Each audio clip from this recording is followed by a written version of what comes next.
How is it going, everybody? First off, I hope you're having a great day today. My name is John, this is a new background, and this is Just Bucket Sports.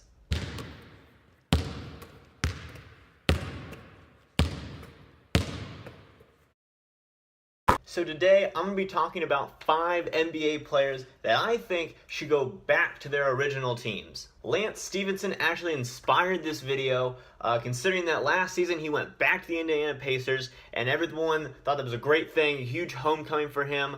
But now, of course, he's on the Los Angeles Lakers. But 2 seasons ago when that happened, everyone was like, yes, we're so happy Lance is back, all of that good stuff. So I thought, what are some other players that would also receive this same reaction if they went back to their original team? So we're going to get started off with number 1, and that is Chandler Parsons should go back to the Houston Rockets. In his first 3 seasons in the league with Houston, Parsons averaged around 14 points, 5 rebounds, and 3 assists a season. During this time especially, Parsons was thought of as going to be the next big thing. As I've talked about in my other previous videos, Parsons went from averaging 9 points in his first season to 15 points in his second season and 16 points in his third season, which was his contract year with the Rockets. During this time, Parsons was thought of as the next dynamic wing scorer-shooter combo. At 6'9", he had great length, and at the time, he wasn't having a lot of injury problems, and so he showed signs of solid, dependable athleticism. Of course, after a decent stint with the Dallas Mavericks for 2 seasons, the past 2 seasons for Parsons in Memphis has been terrible. He's averaged 8 points, 2 rebounds, and 2 assists a game. At this point, the narrative on Parsons is that he's constantly injured and isn't more than just a backup forward at the bottom of your bench lineup.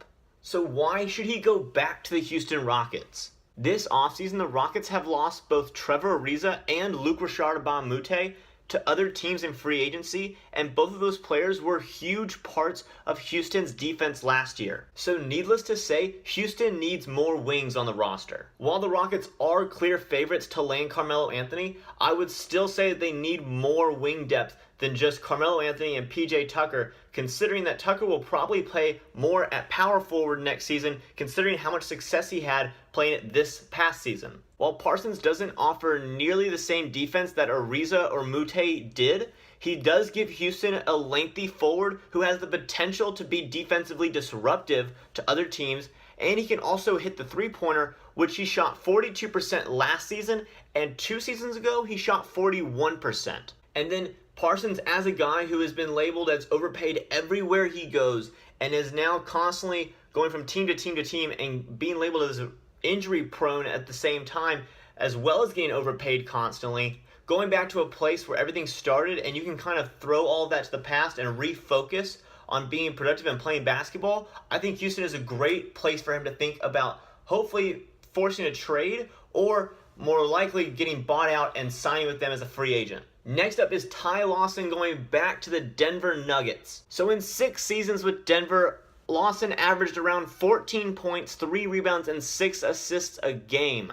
Now during this time, he was a fringe top 10 point guard who was a great floor general and a great dribble drive playmaker on that team. It was only due to his off the court alcohol and drunk driving issues that Lawson was eventually traded to the Houston Rockets, who later on in the year he would be waived and signed with the Indiana Pacers. During that season, Lawson averaged around 6 points, 2 rebounds, and 4 assists a game, well below his career averages to that point in Denver. His last season where he played lots of minutes in the NBA was with Sacramento, where he averaged 10 points, 3 rebounds, and 5 assists a game. Now this past season, he did sign with the Washington Wizards. At this point, Lawson's reputation is an undersized, past his prime point guard who can't play any defense in today's NBA. Also, he's a media nightmare since he hasn't proven that he is past his issues with alcohol and drunk driving. So why should he go back to the Denver Nuggets? First off, all Denver has under contract at point guard is Jamal Murray right now. This past season, they did have Devin Harris, but he is currently an unrestricted free agent, so they are in need of a backup point guard. Lawson is not only a more pure point guard than Harris, but Denver doesn't have a pure point guard, considering all of the controversy around whether Murray was a point guard or a shooting guard this past season. Lawson would also be a cheaper option since he would most likely sign a veteran's minimum. And there would not be any pressure on him since this is clearly Nikola Jokic's team and he and Jokic could play very well off of each other in the pick and roll. Next up is Roy Hibbert going back to the Indiana Pacers. Now, while in Indiana for 7 seasons, Roy Hibbert averaged around 11 points, 7 rebounds, and 2 blocks a game. During these 7 seasons, he was known as a great rim protector and shot blocker and just defender at the rim. He was also supposed to be essentially the difference maker between the Indiana Pacers and Miami Heat during the LeBron, Dwayne Wade, and Chris Bosh era. Of course, we all know that in the playoffs, he completely became a shell of himself out of nowhere. After winning Defensive Player of the Year and everything, out of nowhere, he just becomes almost unplayable and horrible. Of course, after that, he goes on to the Los Angeles Lakers, where he averages only around 6 points and 5 rebounds. And then you have another year where he splits between Charlotte and Denver, only averaging around 4 points and 3 rebounds. At this point, the narrative on Roy Hibbert is that he can no longer play defense inside, which was really his only strength, considering he was never much of a post scorer. He also can't spread the floor due to a lack of a jump shot, and he's not much of an athletic rim runner. So he doesn't fit any of the requirements of today's NBA centers, and he also can't defend on the perimeter very well due to him being an awkward 7'2" player. Now this one is probably the most unlikely of all the 5 players I'm going to talk about today, and I want to include him mostly because of the Lance effect. I feel if it worked for him, it could potentially work for Roy Hibbert as well. That's the team where he had the most success, and maybe coming back and again being able to refocus on basketball only and not on the outside pressure of you used to be good, now you're terrible, you're just always going to be terrible, but really being able to refocus and hopefully give yourself more confidence and perform at a high level again. Now this probably has 0% chance of happening considering just how stacked Indiana's front court is.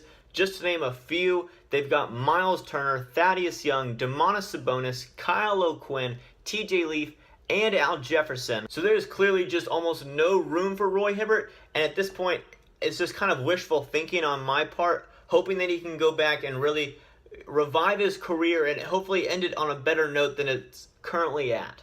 Next is Kevin Love going back to the Minnesota Timberwolves. Now stick with me because this is going to be a long one and kind of a weird one, and probably right off the bat you're like, what? There's no way he's going back to the Timberwolves. But let me explain. So in 6 seasons in Minnesota, Love averaged around 19 points, 12 rebounds, and 3 assists a game. During this time, he was considered an all-star player on just a bad team. He was a great rebounder and scorer, and was essentially a franchise player. Of course, since being traded to Cleveland and playing with LeBron, his numbers have dipped to around 17 points, 10 rebounds, and 2 assists a game. And at this point, he's still thought of as a good player, but his reputation and respect around the league has taken a hit by being part of LeBron's team. Now, why should he go back? Of course, with LeBron now in Los Angeles, Love does have a chance to once again show how good he is in more ways than just shooting threes. However, finding a way to pair him with Butler, Wiggins, and Cat would be incredibly difficult. Of course, Kobe Altman has also come out since LeBron has left and said they're not going to trade Love, but there have been reports that they are going to trade Love. But essentially, Altman has said that he's not trying to blow everything up and just rebuild. So that's why I suggest a trade.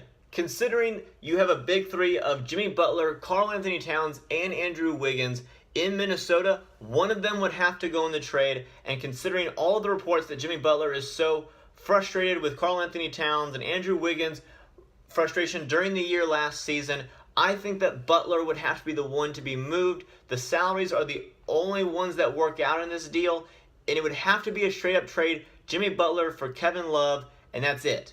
Maybe some picks. Now before you click away, because I know that's slightly blasphemous,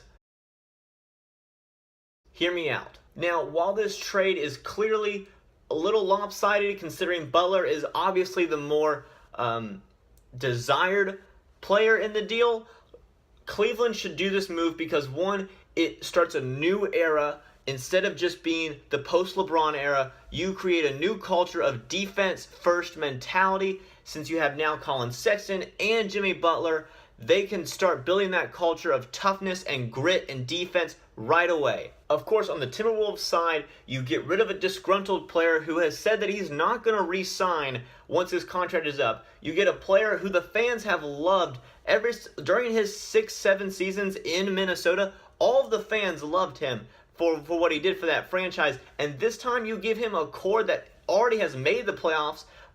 They can probably make it again with him. And now you also solve the Andrew Wiggins disgruntledness from during the season by putting the ball more in his hand by taking Butler away. Now you have Love, who doesn't need the ball as much or won't do a bunch of on-the-ball playmaking. Now Wiggins is happy. Karl-Anthony Towns has a backup, not only a backup, but a co-star in the post. Love can still shoot threes and also be more isolation focused, considering now that he draws more attention, being a bigger star, almost being a bigger fish in a smaller pond kind of thing. Plus, Love provides championship experience to a team that wants to make playoffs, and when they didn't do too well, right? The Rockets beat them 4-1, but now they get more experience and can teach Karl-Anthony Towns, Andrew Wiggins, how to perform in those playoff games so they don't, hopefully in the future, they can perform a little bit better. Plus, Cleveland has a better roster to appease Jimmy Butler with George Hill, Kyle Korver, Tristan Thompson, J.R. Smith. Those are already clear veterans on the team. Plus, you have Clarkson and Nance and Cedi Osman, who are, while younger players, they haven't had anything come out about them about not being hard workers. And I would assume that with Butler there, that would only make them more hard workers. Plus, you just added Colin Sexton, and I don't see any issue between Butler or Sexton would ever occur, considering how competitive both of those players are. So really, both sides have their own reasons for winning, even though it's not the most even of trades. It's a trade that makes sense for both sides. Last on the list is Vince Carter going back to the Toronto Raptors. You probably saw this one coming. So during his 7 seasons in Toronto, Vince Carter averaged around 23 points, 5 rebounds, and 4 assists a game. He was clearly their franchise superstar. He put Toronto on the map. Sadly, though, he had a very bad, drama-filled exit from the team, though, which only leaves us craving him to come back and fix it. As Vince Carter is getting very, very old now, he's already 40, he's going to be 41 next season. In his past 4 years, though, 3 of them in Memphis, he averaged around 7 points, 2 rebounds, and 1 assist. And in this past season with Sacramento, he averaged around 5 points, 3 rebounds, and 1 assist a game. At this point, he's known for being a great veteran presence, and he can still produce even at age 40. So why should he go back? To be honest, the only explanation y'all really need is that everybody wants him to come back. No one wants him to pull a Paul Pierce and sign like a 10-day, one-day contract with the team and be like, I retired as a Toronto Raptor. No, they want to see him in a Toronto uniform for one more season. And since he's getting really close to retirement, he should probably do it this year. Of course, that's more the emotional side. The actual basketball reason is that he is a veteran presence that will help them in the playoffs. Right? LeBron's gone now, so maybe they'll rule the East finally, right? But he gives them veteran experience during the playoffs. I compare him a little bit to Paul Pierce in terms that no one wants to see him sign a one-day contract and retire. But like Paul Pierce was in Washington to help them in the playoffs, Vince Carter can be that for the Toronto Raptors this time around. Of course, I'm not being like unrealistic about this and saying that he's just going to shoulder the load in the playoffs. No, I think he would also help the younger players understand what it takes to win the playoffs. Van Vliet, Pirtle, Siakam, OG, all of them could take from Vince Carter, and he can help teach them how to perform under pressure in the playoffs. Alright everybody, that's all I got for you today. If you enjoyed the video, please leave a like. Make sure to subscribe to the channel. I'm coming out with more of these topical videos. I said it on Twitter and Instagram today, but since NBA free agency is starting to slow down a little bit, I'm going to be doing more topical videos, kind of like this, or 5 players like this, 7 players like that kind of thing. So if y'all like that, definitely subscribe to the channel so y'all can stay up to date and get all those videos. I really like doing them because I do have to do a little bit more work and a little bit more in depth, so I enjoy doing them for y'all. Also, make sure to comment what you thought about what I talked in the video today. I know the Kevin Love thing was a little out there, so tell me what you think about that. Tell me what you think about Parsons, about Hibbert, all of those players. I want to know what you guys think in the comment section down below. Make sure to share the video as well, and I will see y'all next time.